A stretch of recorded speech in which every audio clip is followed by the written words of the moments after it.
반갑습니다. 대방광불 화엄경, 오늘은 화엄경의 의상대사님 탄신 1400주년을 기념하는 법회로 오늘 5번째로 들었습니다. 제가 맡은 부분은 이제 의상 스님의 그 명저이신 법성계를 조선시대에 그 설잠 김시습 스님이 풀이해 놓은 것을 통해서 의상대사를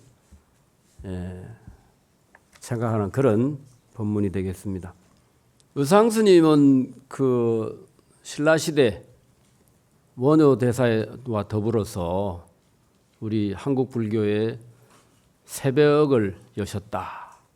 또 한국 불교의 주춧돌을 놓으셨다. 이런 평가를 받는 큰 어른이신데 오늘 우리 문강 스님을 비롯해서 불교 학술원에 소속된 스님들이 지금 와 계신데 참 너무 뜻깊은 일을 해주셔가지고 좀 뜻깊은 법회에 초대받은 것을 또 영광스럽게 생각을 합니다. 여러분 그 원효 스님, 의상 스님에 대해서는 지금은 이제 다 알고 계신데 고려 시대까지만 하더라도 원효 스님이 그렇게 큰 어른인 줄 몰랐다고 그래요. 그리고 이제 한국의 대단한 분들은 국내에서는 잘 몰라주고 외국에서 많이 알아주니까 그래 나중에 이제 우리 한국 사람들이 야, 정말 그런 일이 있었구나 하고 찾아보고 이제 그 다음부터 대단한 걸로 이렇게 생각하는 경우가 많습니다. 제가 사는 곳이 지금 천성산 밑에 제가 절을 하나 갖고 있습니다. 그래서 우리 저 한국 문화가 신라가 삼국 통일을 한 이후에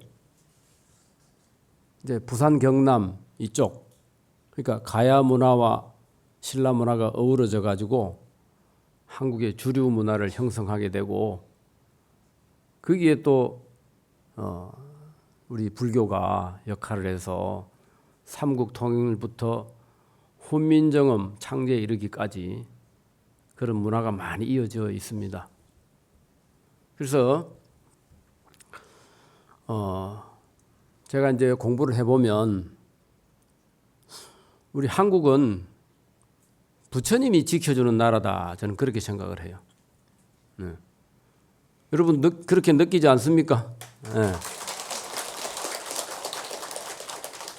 신라가 삼국 통일을 할 때 그 화랑을 가르친 사람이 원광법사이고 또 신라 삼국 통일에 그 수많은 사람들이 부모 자식을 잃고 전쟁 고아가 돼가지고 그렇게 할 때 그때 어루만져 주고 보살펴 준 사람들이 원효대사 이런 분들입니다. 그래서 어느 날 제가 통도사 화엄살림에 이제 법사로 가가지고 한번 여론조사를 해본 적이 있어요. 어떤 스님이 고승입니까? 그러니까 이제 사람들이 막막하잖아요. 그래서 제가 그럼 예를 들겠습니다. 첫째는 도가 높은 스님, 두 번째는 제자가 많은 스님, 세 번째는 중생 제도를 많이 한 스님. 도가 높은 스님 박수 한번 쳐보세요. 제자가 많은 스님이 고승이다. 박수 한번 쳐. 세 번째, 중생 제도를 많이 하신 어른이다. 경상도나 서울이나 똑같네. 화엄살림 때도 세 번째 박수가 제일 많이 나왔어요. 그래서 이런 불교가 바로 대승불교고 화엄불교입니다. 네, 그래서 혹자는 원효 스님에 비해서 의상대사는 좀 저평가됐다. 별로 많이 알려지지 않았다. 이런 이야기를 하는 사람들이 있더라고요. 그래서 오늘은 제가 여러분들 알아듣기 쉽게, 저는 아는 게 부족해서 어렵게는 이야기를 못합니다. 쉽게 해드릴게요. 의상 스님과 원효 스님을 비롯한 이런 큰 스님들, 그 다음에 지금 그 근세에 또 살다 가신 뭐 경봉 스님, 그 다음에 해인사 성철 스님, 이런 분들, 제가 볼 때는 엄청난 신앙인들입니다. 믿음. 불법 대해에는 이신능입이라 이런 게 대지도론에 나오는데, 불법의 큰 바다에는 믿음으로라야 들어갈 수 있다. 그러니까 이게 학자가 글을 쓰는 것도 믿음이 그 속에 들어가지 않으면 제대로 된 글이 될 수가 없어요. 그리고 원효대사는 수많은 저술을 남기고 그래 해가지고 시대의 천재라 그랬습니다. 근데 의상대사는 저술이 별로 없어요. 예. 그런데 우리 정병조 교수가 언제나 한번 그런 이야기를 하더라고. 200자 원고지 한 열매도 안 써가지고 박사학위 논문 받은 스님이 의상대사다. 그러니까 원효 스님이 일생 동안 그 뭐 한 수백 건 저술했죠. 예. 그 저술도 대단한 저술이지만 의상 스님의 법성계 하나가 그냥 원효 스님의 저술을 뭐 거의 필적할 정도로, 예, 그렇습니다. 그리고 법성계는 아마 반야심경 다음으로 불교에서 유명한 그런 경전이고, 우리 저 영가님 천도할 때 꼭 쓰지 않습니까? 지금. 그래서 그런 것이 그냥 뭐 우리가 논문 하나 쓰듯이 그냥 대충 해서 되는 게 아니고, 법당에 가서 수없는 절을 하고 수없이 관세음보살 연부를 하고, 예. 그 여러분 그 낙산사 그 강원도에 있는 그 낙산사 절도 의상대사 창건으로 되어 있는데, 의상스님이 거기 가서 피나는 정진을 해가지고 관세음보살 진신을 칭견하고, 그리고 백화도량 발언문을 쓰고, 그리고 지은 절이 낙산사입니다. 신라시대 그 어른들 중에 또 자장스님이라는 분이 계세요. 자장스님은 중국에 화엄경을 공부하러 가셨다가, 예, 인연이 맞지 않아서 화엄경을 바로 공부는 못하고, 그 중국에 간 김에, 옛날에는 그 배를 타고 또는 육로로 가든지 엄청나게 힘들게 가는 거죠. 요즘은 부산에서 강원도 제가 금봉사를 1월 6일 날 갔다 왔는데 5시간밖에 안 걸리더라고요. 차로.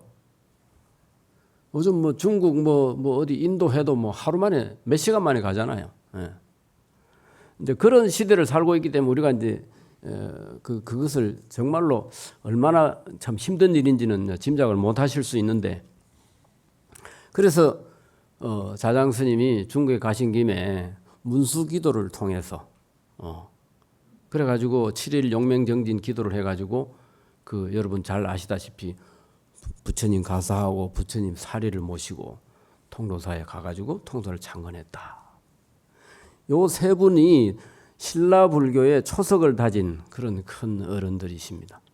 그래서 원효 스님도 저수를 하다가 나중에 화엄경 10회양품 하시다가 이거는 글로 되는 게 아니다 싶어가지고 저수를 그만두고 직접 중생 속으로 뛰어들어가지고 그 아까 이야기한 전쟁에 피해받은 사람, 또는 뭐 백제가 망했고 고구려가 망해서 그 대우 못 받는 사람들을 찾아다니면서 심지어는 그 문둥병 환자까지 당신이 돌보면서 이렇게 불교를 실천했기 때문에 큰 어른이 된 거고 중생제도를 많이 한 게 되거든요. 근데 이제 우리가 이제 의상스님을 이야기할 때는 꼭 원효스님하고 비교를 하게 됩니다. 근데 원효스님은 제자가 별로 없는 반면에 저수를 엄청나게 많이 하셨고, 그리고 대사회적으로 중생 속으로 직접 뛰어들어 가지고 중생 제도를 많이 하신가 하면, 의상스님은 절에서 우리나라에 오셔가지고 영주 부석사를 비롯해서 화엄경을 인연한 10개의 사찰, 그걸 화엄 10차례라고 그러는데, 화엄 10차를 당신이 다 지은 건 아니고 대표적으로 부석사를 창건하시고 당신 제자들이 워낙 많으니까 일설에 3천 제자가 있었다 그러잖아요. 그분들이 돌아가면서 해인사, 그다음에 쌍계사도 우리 의상스님 제자 문손되는 사람들이 지었습니다. 그 삼법 대비 이런 분들이 중국에 가서 그렇게 열심히 노력하시고 국내에 들어와서 창건하시고, 그리고 해인사도 순흥 이정이라는 분들이 신라 말기에 그렇게 절을 지었다, 이런 역사가 있기 때문에 주로 이제 절집 안에서 제자를 훈육하고 했기 때문에, 제자를 많이 기르려면 여러분도 자식 다 키워봤잖아요. 우리 보살님들 우리 아드님 따님한테 존경 받으십니까? 그러니까 이 아들이나 제자 키우기가 제일 힘들어요. 그런데 그 3천 제자가 오로지 의상스님을 보고 공부했다는 것이 본인이 얼마나 열심히 잘 하셨으면 그렇게 되겠나. 저도 그런 반성을 합니다. 요즘은 더구나 술가를 끓이는 사회 풍조가 있어가지고 지금 인구도 줄고 있고 앞으로 큰일입니다, 절집에.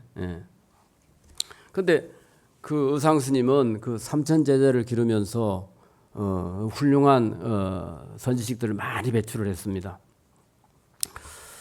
그래서 제가 이제 제가 느끼기에 화엄경에서 양대 보살은 여러분 누구를 들까요? 문수보현이죠. 근데 한국 불교의 양대 보살은 누굽니까? 바로 원효 의상입니다. 그러면 이제 원효는 어디에 속할까요? 이게 원효 의상 익한다고 우리가 함부로 하는 거 아닙니다. 그죠? 시대 어른들은 그 뒤에 문자를 많이 안 붙이고 공자 맹자 하듯이, 원효는 문수에 해당이 될까요? 의상은 보현에 해당이 될까요? 왜 그러냐? 문수는 지혜를 상징하기 때문에 좀 더 지혜가 뛰어나다. 그래서 그 두 분을 그 신라 시대의 천재라 그럽니다. 천재. 그렇잖아요. 저 210자 써가지고 논문 통과돼서 박사학위 받았는데 그게 아무나 해가 되는 거 아니에요.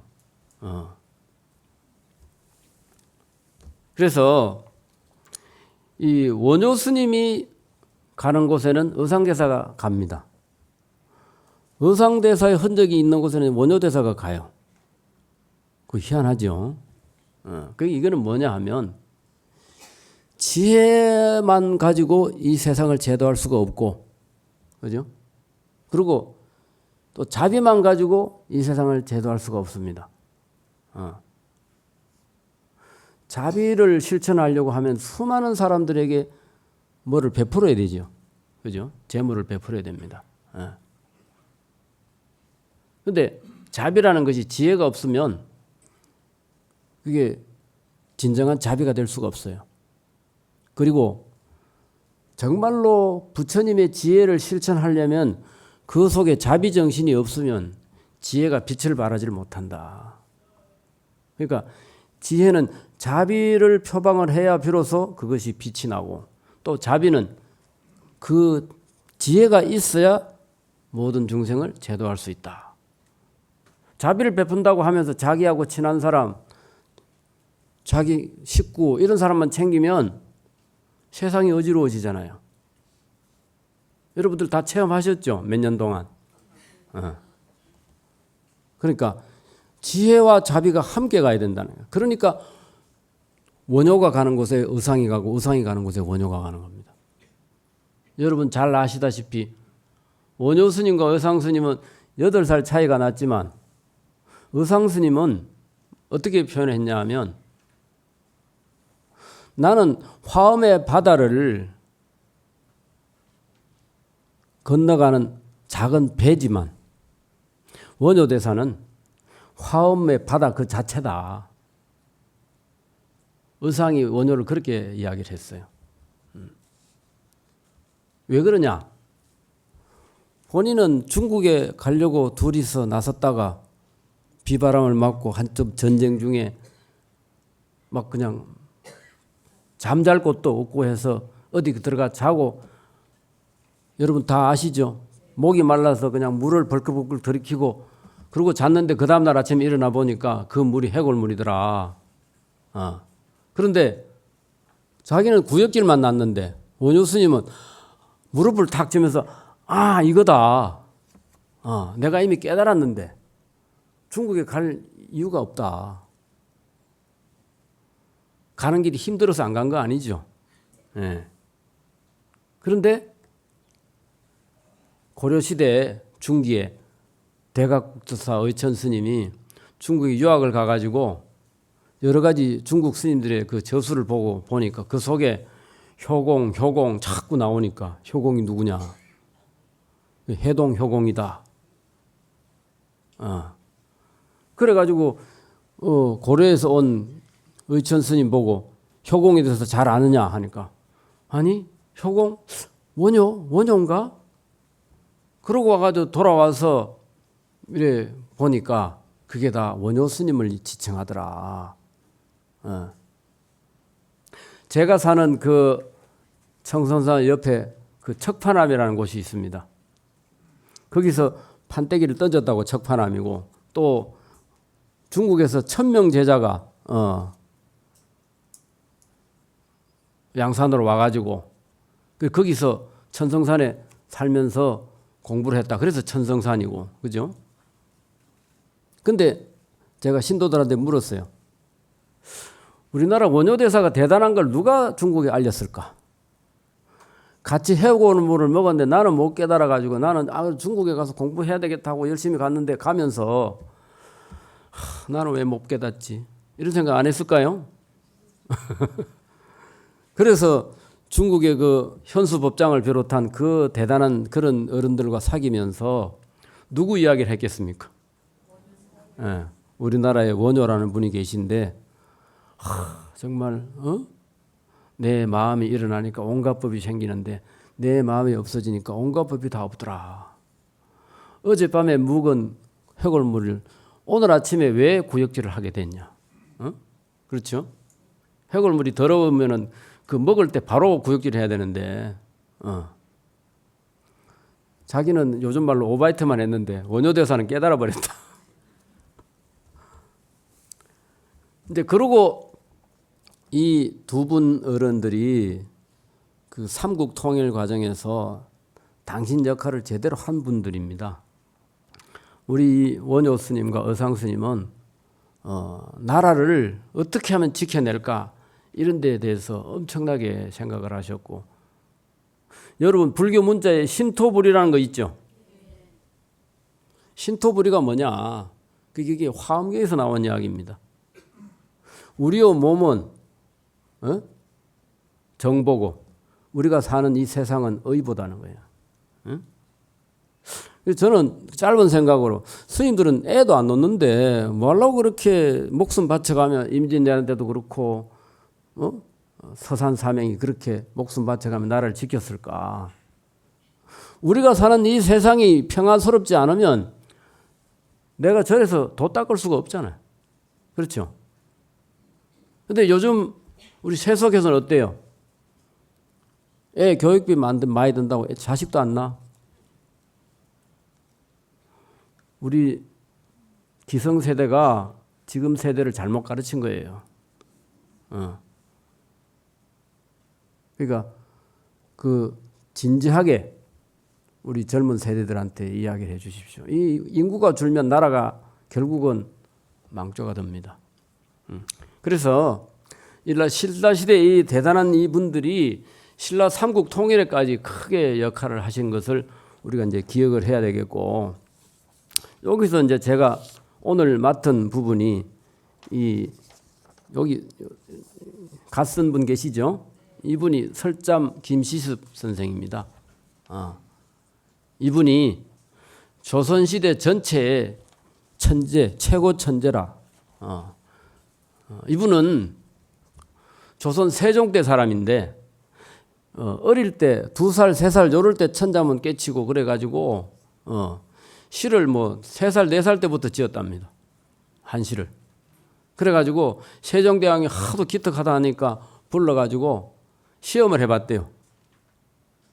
그래가지고 세종대왕 무릎에서 놓을 정도로 이 설잠 이분은 출가하기 전에 그렇게 천재라는 걸 입증을 했고, 그래서 제가 왜 이제 이 이야기를 하냐면, 우리가 이제 조선시대 후기에 일제 무렵에 그 천재적인 그 문필가가 있습니다. 대표적으로 3대 천재가 있는데 거기에 육당 최남선, 그다음에 벽초 홍명희, 홍벽초, 이분은 임꺽정 사회운동을 하면서 임꺽정이라는 소설을 발표했습니다.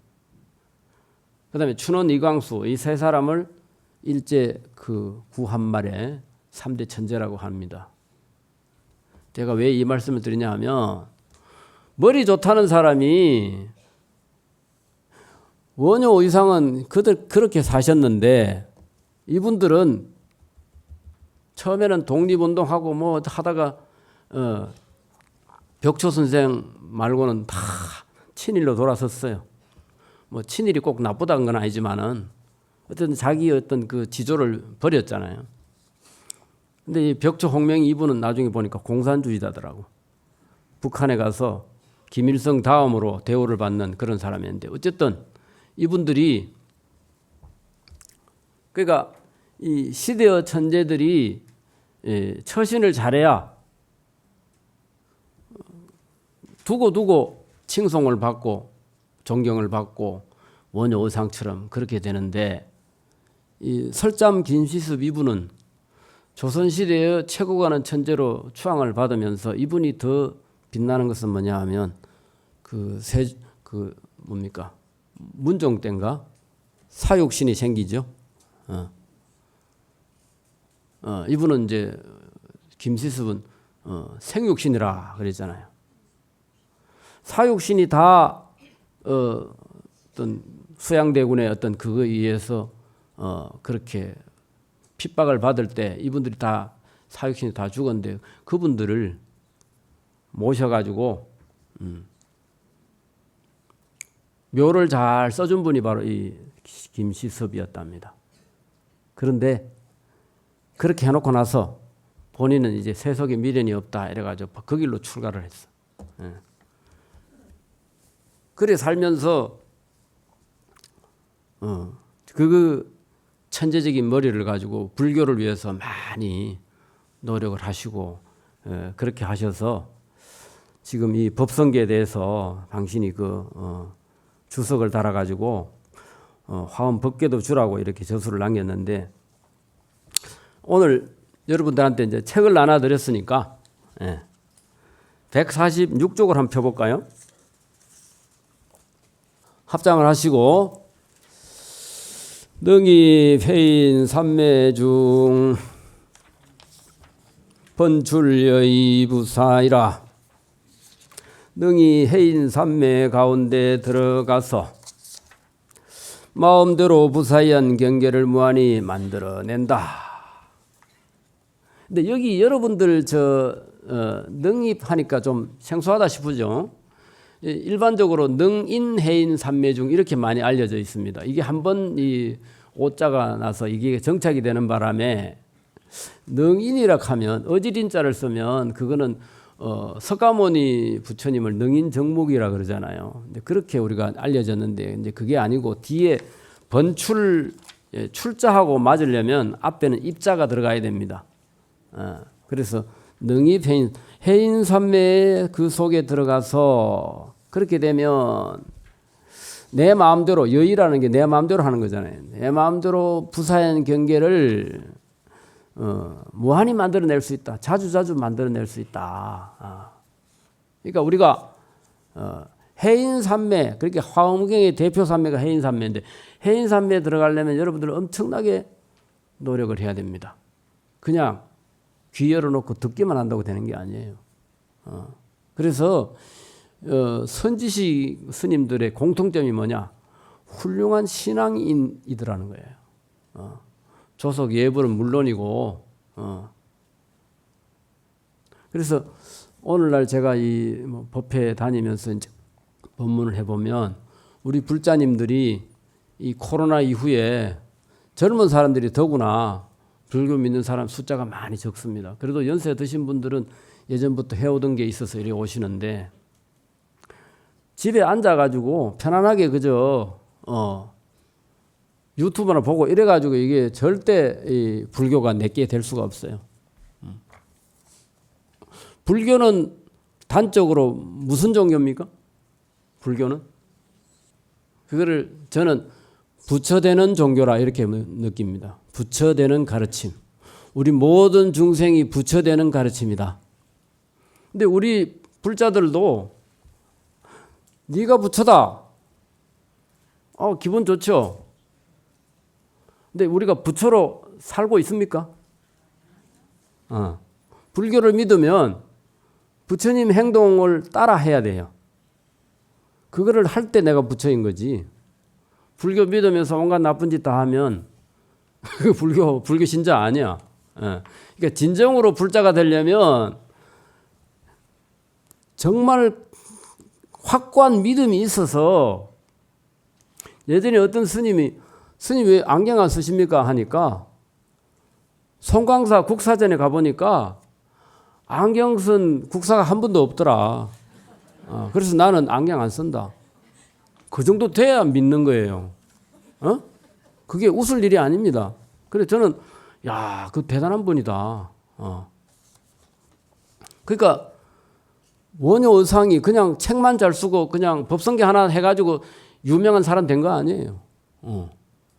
의상대사도 제가 그 양산에 있으면서 2016년에 경주박물관에서 전시회를 했는데 이 화엄조사회전이라고 일본 그 명예상인, 묘예상인이라는 분이 의상대사를 추모해가지고 이런 그림책을 만들었는데 그것이 여러분들 6권으로 나왔다 그랬죠.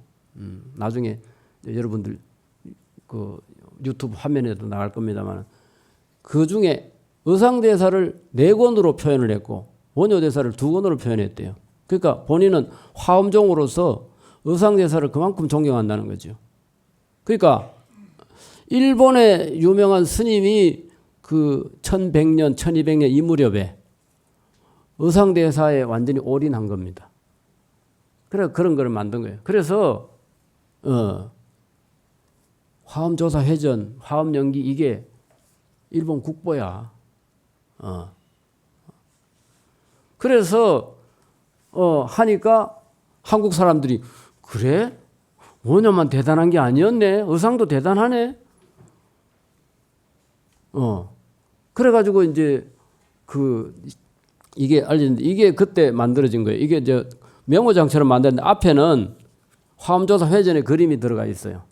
내가 갔는데 지금 세월을 딱 생각해 보니까 올해는 2025년이니까 의상스님 탄신 1400이죠. 2016년은 원효대사 탄신 1400주년인 거라. 그죠? 그러니까 우리가 이렇게 모여가지고 우리 불자만 좋아할 게 아니고 사실은 국가의 예산을 받아가지고 우리 불교 학술원이 좀 아이템을 제공하고 이래가지고 이게 컨텐츠 아주 대단한 컨텐츠를 만들어가지고 전 국민이 봐야 됩니다. 우리나라의 그 통일의 역사, 그 다음에 불교 역사에 다 들어가 있어요. 근데 원래는 참 우리가 후손으로서 그런 걸 제대로 못하니까 우리 의상대사 그 절을 이렇게 다 받들지 못하고 또 경북이 어느 절에는 또 불이 나가 다 탔다 이런 말도 있잖아요. 내가 너무 가슴 아프다 이런 생각을 했는데 그나마 우리 불교 학술원에서 이런 걸 해서 정말 수의 동참하는 마음으로 제가 이제 올라왔습니다.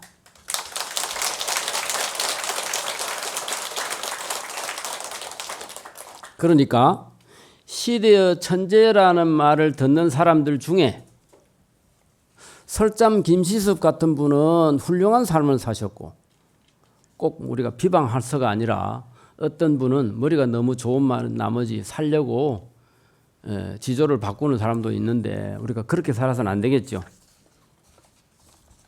근데 저는 학교 다닐 때 이광수 논문을 한번 쓴 적이 있습니다. 근데 그분이 쓴 원효 대사가 또 대단한 그거예요. 여러분이 우리 청법과 할 때 청법과 저자도 이광수는 거 아시죠? 예. 그런데 그분이 처음에는 기독교인데 나중에 불교로 돌아서서 운호 스님이 육촌 동생입니다. 한글대장경 번역의 주역. 예. 그래서 나중에 그 법화경을 번역하다가 이제 납북이 됐다 이런 역사가 있는데 그런 거 보면 나중에 이광수 그분도 굉장히 후회를 하시다가 그래 불교에 돌아섰다는 그런 이야기가 있습니다. 원효 스님은 설총을 낳았지만 의상대사는 그 중국의 선묘낭자를 굳이 신도로 만들어 가지고 그 선묘가 결국은 지금 부석사에 있는 그 부석 뜬돌 그것이 선묘가 바다를 타고 와가지고 용으로 왔다가 우리나라에 그렇게 의상 스님을 끝까지 지키려고 있었다는 거잖아요. 여러분 부석사 가시면 선묘각이 있습니다. 선묘각 꼭 가보세요. 예. 옛날에 그 경봉 스님 시에도 보면 선묘각이 있는 것을 거기 보고 어떤 왕이 그걸 보고 왕이 아니라 율곡 선생이 거기다 시를 지었답니다. 이게 선묘각입니다. 부석사 선묘각. 이게 이제 신도가 이렇게 절에 집을 하나 지어 추앙받는 곳은 이 선묘각 유일한 것이고 아까 이야기했던 고산사 한쪽에 고산사가 아니고 선묘사라는 절도 만들어졌다 일본에. 그래가지고 일본의 여인들이 거기 가서 기도를 한답니다. 그러고 이제 아까 책 152쪽을 한번 보겠습니다. 아까 이어진 그건데 번출여의 부사의 그 다음에 우보익생 만어공 그 다음에 중생수기 등이 요 부분이 있습니다.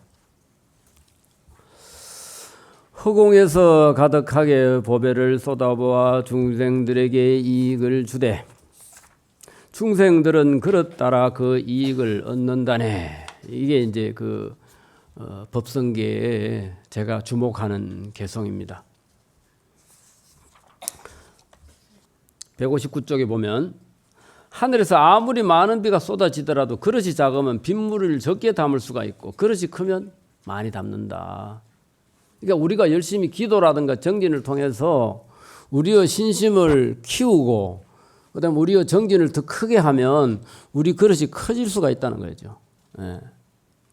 그렇게 자꾸 노력해야 됩니다. 그런데 불교는 조금 공부하고 알았다 하면 신도들이 절에 예보라도 잘 안 나오는 경우가 있어요.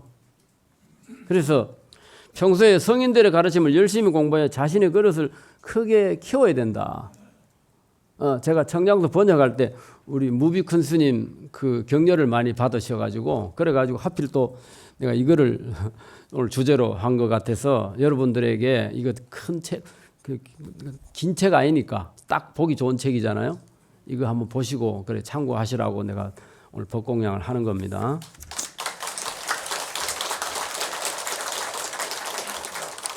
근데 여기에 끝에 보면 이제 공부 좀 합시다. 161쪽에 보면 지위 대자를 언대하고 소자를 언소하며 방자를 언방하고 원자를 언원하며 염자를 엄염하고 정자를 언정이요 비박 소위 영대하며 이렇게 나왔어요. 밑에 번역문을 보십시다.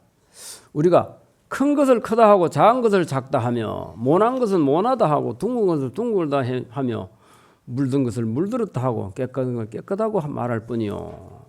작은 것을 넓혀서 크게 하고 모난 것을 깎아 둥글게 하며 물든 것을 고쳐 깨끗하게 함이 아닌 것이니 알겠는가?